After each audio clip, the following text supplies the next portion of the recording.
सीतापुर नाम के गांव में राधा अपने पति सोहिल और दो बच्चे मिहिर और राकेश के साथ रहती थी। सोहिल एक बड़ी ही अच्छी कंपनी में जॉब करता था। उन दोनों का संसार बड़े ही अच्छे से चल रहा था। सोहिल हर रोज ऑफिस जाता, घर आने के बाद खाना खाता और अपनी पत्नी और बच्चों से अच्छी अच्छी बातें करता। अपने बच्चों को उनकी पढ़ाई में कोई दिक्कत हो तो उसे सॉल्व करता था। यही उनका हर रोज का काम था। कभी कभी छुट्टी के दिन सोहिल अपनी फैमिली के साथ घूमने चला जाता था। सभी बहुत खुश थे। सोहिल के साथ मूर्ति नाम का एक आदमी काम करता था। मूर्ति एक बड़ा ही लालची, घमंडी और स्वार्थ बुद्धि इंसान था। उससे किसी की खुशी देखी ही नहीं जाती थी। मूर्ति की धीरे धीरे सोहिल से दोस्ती हो जाती है। अब एक दिन मूर्ति सोहिल से, सोहिल यार चल ना, आज कहीं बाहर चलते हैं खाना खाने। हर रोज वो घर का खाना खा खा के बोर हो गए हैं यार। नहीं मूर्ति, मैं नहीं आ सकता। राधा मैं जब तक घर ना जाऊं तब तक खाना ही नहीं खाती और बच्चे भी मेरी राह देखते रहते हैं। तू तो जानता है कि राधा हर एक चीज घर पर ही बनाती है, तो मैं नहीं आऊंगा। ठीक है भाई, तो हम चलते हैं। अब मूर्ति और उसके दोस्त हमेशा ही सोहिल को फोर्स करने लगे कि वो उनके साथ बाहर खाना खाने के लिए चले। तो अब एक दिन सोहिल उनके साथ बाहर खाना खाने के लिए चला ही जाता है। घर आने के बाद सोहिल राधा से, अरे राधा, आज तो मैं खाना बाहर ही खाकर आया हूँ। क्या खाना था, एकदम बेस्ट। मैं तुम्हें भी कभी लेकर जाऊंगा। अब सोहिल का ये हमेशा का होने लगा था। देर रात तक बाहर रहना, कभी कभार शराब पीना। अब कभी कभार करते करते सोहिल हर रोज ही शराब पीने लगा। एक दिन देर रात सोहिल घर आता है। घर आने के बाद राधा सोहिल से, सोहिल आजकल आप हर रोज देरी से आने लगे हैं और शराब भी पीने लगे हैं। हर रोज बच्चे आपका इंतजार करते करते सो जाते हैं। ज्यादा बात मत कर समझी। मुझे नींद आ रही है, मुझे सोना है। चली जाओ मेरे नजरों के सामने से। अब सोहिल दिन ब दिन बदल रहा था। ना वो अपने बच्चों से, ना ही अपनी पत्नी से भी अच्छे से बातें करता था।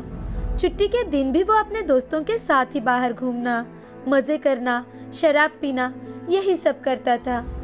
अब उसे शराब के साथ साथ और कई बुरी आदतें लग चुकी थी। कभी कभी वो राधा को मारने भी लगा था, अपने बच्चों पर चिल्लाने लगा था। इस कारण राधा भी बहुत दुखी रहने लगी थी। उसे कुछ भी समझ में नहीं आ रहा था कि अब वो क्या करे, क्योंकि सोहिल ऑफिस तो जाता था लेकिन काम ही नहीं करता था। तो कंपनी ने उसे काम से निकाल दिया था। अब सोहिल को शराब की लत ने पूरी तरह से जकड़ लिया था। उसे किसी की परवाह नहीं थी। जो भी बचे कुछ पैसे थे वो भी अब खत्म हो चुके थे और बच्चों के स्कूल के फीस के लिए कॉल आने लगे थे। एक दिन सोहिल घर आने के बाद मिहिर सोहिल से, पापा, मेरे स्कूल टीचर ने कल ही फीस जमा करने के लिए कहा है, नहीं तो मैं अपनी 10वीं कक्षा की एग्जाम नहीं दे पाऊंगा। पापा। हाँ ठीक है। पापा, आप हर रोज ठीक बोलते हो और बाहर चले जाते हो। मुझे सिखाएगा तू? अब रुक, अभी दिखाता हूँ तुझे। गुस्से में सोहिल मिहिर को पास में पड़े झाड़ू से जोर जोर से मारने लगता है और राधा बीच में पड़ती है तो सोहिल राधा को भी मारता है और गुस्से में ही बाहर चला जाता है। यहाँ राधा और सोहिल एक दूसरे के गले लगकर जोर जोर से रोने लगते हैं। अब राधा सोच लेती है कि सोहिल को वो पहले जैसा ही बनाएगी।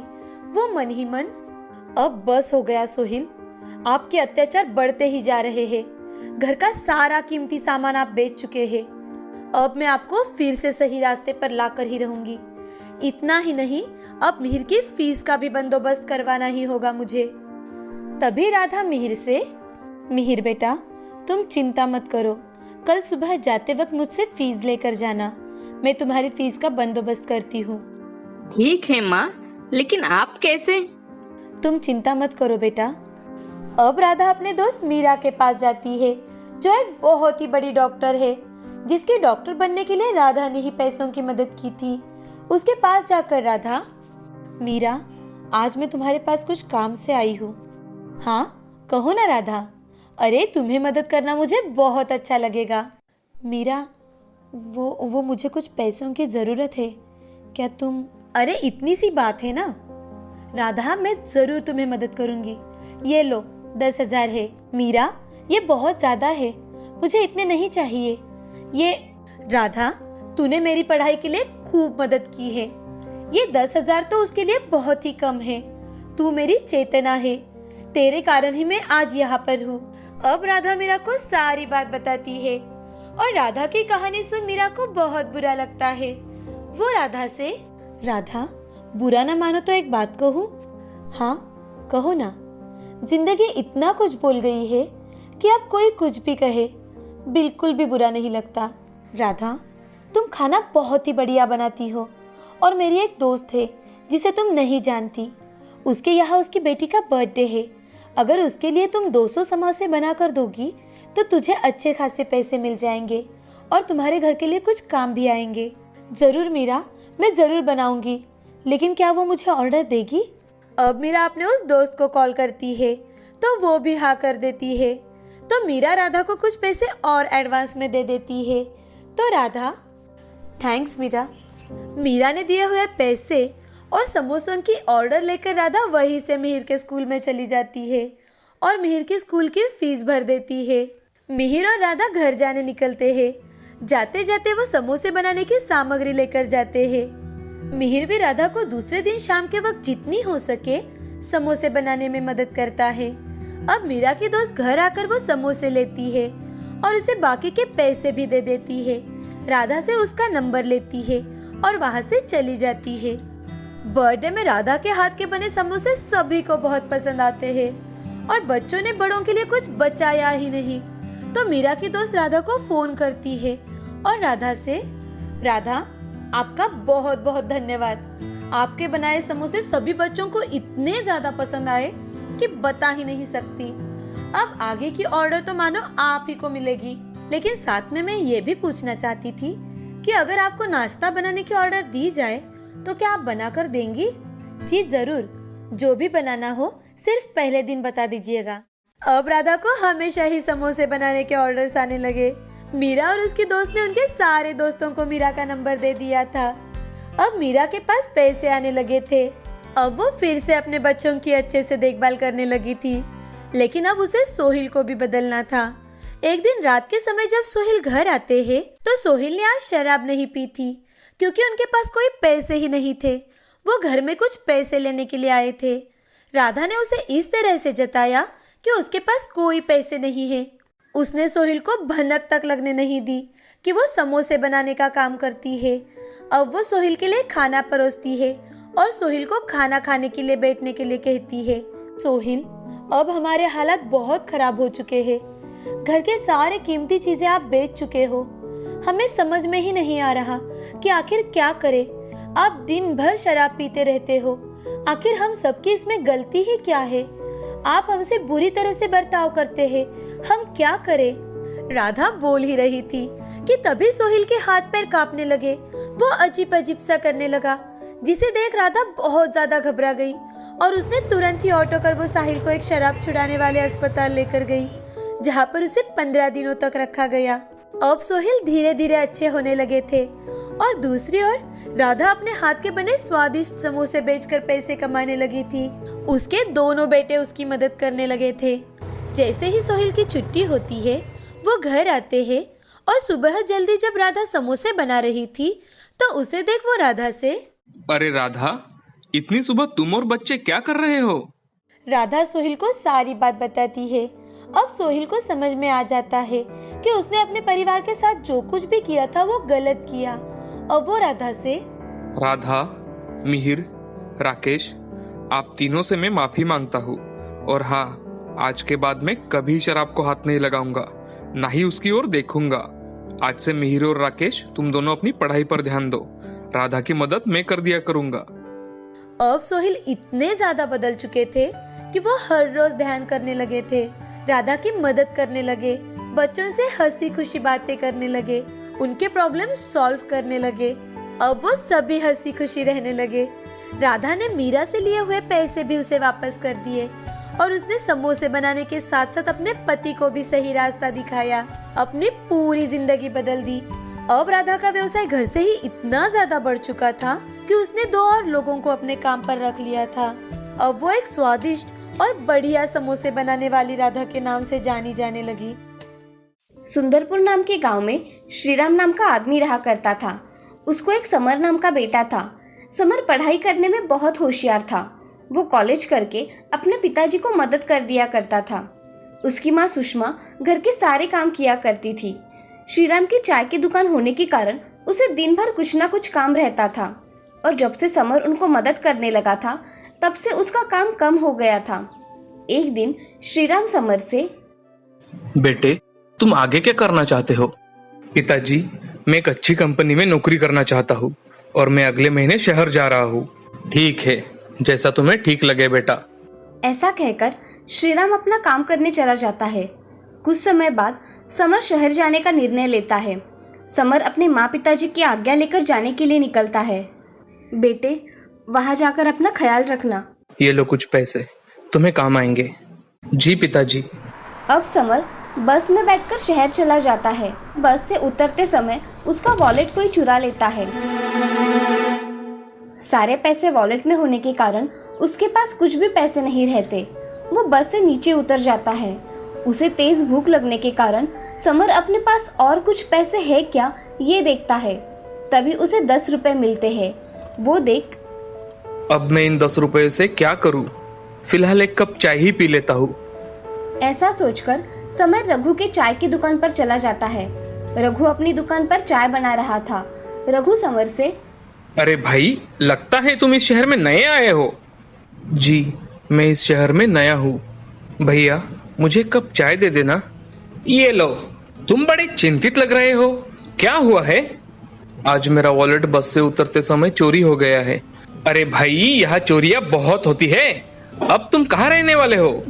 यही फुटपाथ पर रह लूंगा। जब काम मिलेगा तब कुछ ना कुछ देख लूंगा। तुम चाहो तो मेरे दुकान पर सो सकते हो और कुछ दिनों तक मेरे यहाँ काम भी कर लेना। ये सुन समर की आंखों में आंसू आ जाते हैं। समर उसकी दुकान में रहकर काम करता है। समर सुबह उठकर दुकान की साफ सफाई करता है। रघु आने के बाद उसे सारा काम समझा देता है। थोड़े ही दिनों में समर उसका काम अच्छी तरह से करने लगता है। उसका काम देख रघु उस पर बहुत खुश था। अचानक से एक दिन रघु की तबीयत बहुत खराब हो जाती है। रघु 2 दिन तक दुकान में नहीं आता। तभी दुकान का सारा काम समर संभाल लेता है। समर के हाथ की चाय लोगों को बहुत पसंद आने लगी। 2 दिन तक लोगों को चाय का स्वाद अलग लगा, मगर लोगों को वो स्वाद पसंद आया। अगले दिन रघु दुकान पर वापस आ जाता है। तभी बैंक मैनेजर वहां आकर, रघु, तुम्हारे यहाँ का लड़का बहुत अच्छी चाय बनाता है, एक चाय देना मुझे। ठीक है साहब, अभी लाता हूँ। अरे रघु भाई, एक कप चाय मुझे भी देना। अभी लाता हूँ भाई।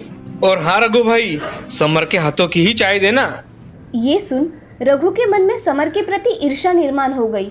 रघु मन में, मैं इतने दिन से चाय बना रहा हूँ तो इन लोगों को वो चाय पसंद नहीं आई, और 2 दिन में समर के हाथों की चाय क्या पी ली तो इन्हें बहुत पसंद आई। आज उसी को चाय बनाने को कहता हूँ, कल से मैं ही बनाऊंगा। रघु दुकान में जाकर समर से, समर, 2 चाय बनाना जल्दी। जी, अभी बनाता हूँ। ऐसा कहकर समर 2 कप चाय बनाकर देता है और बाकी के काम करने लगता है। ऐसे ही 15 दिन बीत जाते हैं। तभी रघु के मन में समर के प्रति जलन बढ़ गई थी। इसीलिए एक दिन रघु समर से, जाओ समर, बैंक में चाय देकर आओ। भैया, ये चाय तो सुबह की बनाई है। मैं ताजी चाय बनाता हूँ और वही लेकर जाता हूँ। तू क्या मेरा धंधा बंद करवाएगा क्या? नहीं भैया, मैं तो कह रहा हूँ कि हम जब चाहिए तब चाय बनाकर दे सकते हैं, तो हम ये सुबह चाय क्यों बनाकर रखते हैं? तुम मुझे सिखा रहे हो? मैंने तुम्हें काम दिया और तुम मुझे ही सिखाओ? हाँ नहीं भैया, मैं अभी चाय लेकर जाता हूँ। मुझे जबान लड़ाने वाले लोग बिल्कुल पसंद नहीं है। आज से तुम मेरे यहाँ काम करने मत आना। ये लो तुम्हारे महीने के पैसे। मगर भैया, मेरी बात तो सुनो। मुझे कुछ नहीं सुनना, अभी के अभी यहाँ से निकल जाओ। समर बड़े दुखी मन से वहां से चला जाता है। उसे रघु ने दिए हुए पैसों में से थोड़े पैसे अपने पिताजी के अकाउंट में डालने थे। इसीलिए समर बैंक में चला जाता है। समर 1000 रुपए अपने पिताजी के अकाउंट में जमा कर देता है और मैनेजर से मिलकर जाने का सोचता है। वो मैनेजर के कैबिन में जाकर, नमस्ते साहब। अरे आओ ना समर, आज चाय नहीं लाए? मेरी नौकरी चली गई है साहब। क्यों? तभी समर सारी बात मैनेजर को बता देता है। मैनेजर को उसकी बात सुन के बहुत बुरा लगता है और मैनेजर उसके सामने एक प्रस्ताव रखता है। समर, अगर तुम खुद का काम शुरू करना चाहते हो तो मैं तुम्हें बैंक का लोन दिलवा सकता हूँ। साहब, आपकी बड़ी मेहरबानी होगी। ऐसा हुआ तो मुझे काम करने का मौका मिल जाएगा। ठीक है, कल तुम्हें बैंक से लोन मिल जाएगा। अब तुम जाओ। समर खुद के सारे काम करके रात के समय रास्ते पर ही रहता है। अगले दिन बैंक में जाकर लोन के पैसे लेकर खुद का एक दुकान किराए पर खरीदता है और उसमें चाय की दुकान खोलता है। उसकी दुकान पर पहले दिन कोई नहीं आया। बाद में उसकी दुकान पर लोगों की भीड़ होने लगी। समर के हाथ की चाय लोगों को बहुत पसंद आने लगी, इसीलिए लोग उसकी दुकान पर चाय पीने के लिए आते थे। एक दिन समर का दोस्त सुहास उसके दुकान पर आया। समर, तुम्हारा ये दुकान देखकर बड़ी खुशी हुई। अब मुझे एक तुम्हारे हाथ की चाय तो पिलाओ। अभी पिलाता हूँ। समर सुहास को चाय पिलाता है और उससे बातें करता है। सुहास का होटल था। उसके होटल में तंदूरी चूल्हा पड़ा हुआ था, इसीलिए समर वो चूल्हा लेकर आया और उस पर चाय बनाने लगा। एक दिन एक छोटी लड़की मिट्टी के छोटे छोटे मटके बेचने आती है। वो समर से, भैया, ये इतने ही मटके बचे हैं, इसे खरीद लो, मेरी टोकरी खाली हो जाएगी। मैं तुम्हारे ये छोटे मिट्टी के मटकों का क्या करूँगा? ले लो ना भैया, घर पर जाकर पढ़ाई भी करनी है। उसकी बात सुन समर ने उसके पास के सब मिट्टी के छोटे मटके खरीद लिए और अपने दुकान में रख दिए। वो रात को सोने जा रहा था, तभी उसके मन में विचार आया, अगर हम मिट्टी के बर्तन में खाना बना सकते हैं तो चाय क्यों नहीं बना सकते? समर ये सोच रहा था, तभी उसे तंदूरी चूल्हे की याद आई जो समर ने अपने दोस्त के यहाँ से लाया था। वो मन में, मैं चूल्हे में छोटे छोटे मटके डालकर उनको गर्म करूंगा और उसमें चाय डालकर लोगों को दूंगा। अगले दिन उठकर समर सारे काम कर लेता है और सुबह ही तंदूरी चूल्हा जलाकर उसमें मटके डाल देता है। मटके बहुत गर्म हो जाते हैं।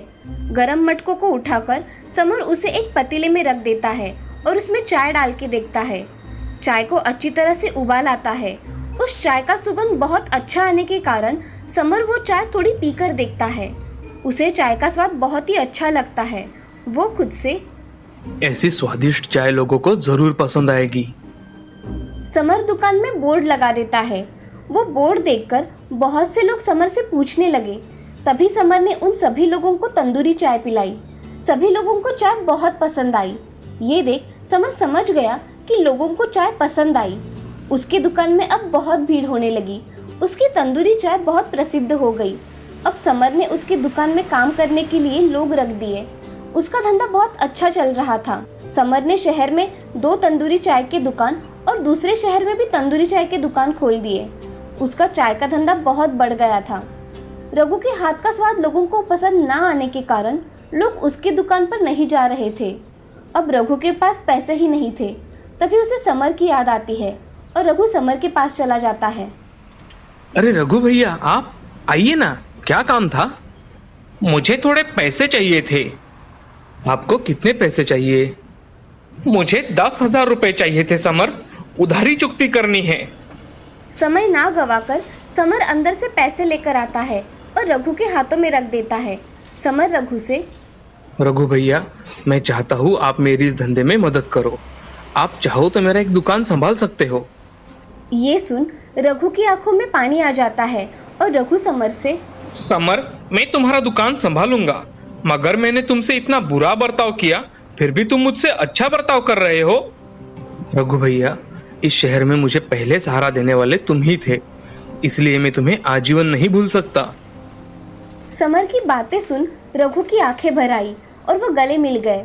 अब उनका तंदूरी चाय का धंधा बहुत अच्छी तरह से चल रहा था। उसके यहाँ लोगों की भीड़ हमेशा लगी रहती थी। समर अब बहुत अमीर आदमी बन गया था। ये सब तंदूरी चाय की वजह से हुआ था।